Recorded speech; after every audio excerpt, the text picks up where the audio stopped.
दिन और रात एक बराबर। जी हाँ, सही सुना आपने।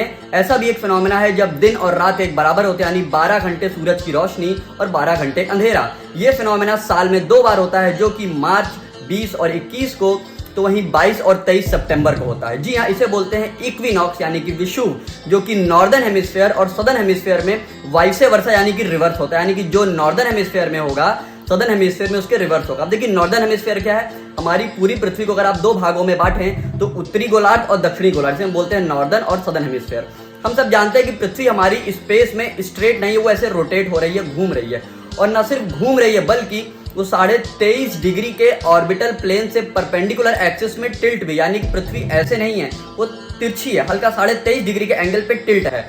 और वो टिल्ट होते हुए अपनी एक्सिस पे भी घूम रही है और सन के चारों तरफ भी घूम रही है। तो घूमते घूमते जब अर्थ का सेंटर यानी कि जो इक्वेटर है, ये सन है और ये अर्थ ऐसे रोटेट कर रही है, जब ये सन के सेंटर के सामने आ जाती है मार्च और सितंबर में, तो उसे हम बोलते हैं इक्विनॉक्स। नॉर्दर्न हेमिस्फेयर में भी और सदर्न हेमिस्फेयर में भी। अब होता क्या है, नॉर्दर्न हेमिस्फेयर में, जैसे हम लोग नॉर्दर्न हेमिस्फेयर में, इंडिया नॉर्दर्न हेमिस्फेयर में आता है, तो ये फिनोमेना कल यानी कि 22 सितंबर को रात में 11:49 पे होगा। तो हमारे यहाँ कौन सा महीना शुरू होगा?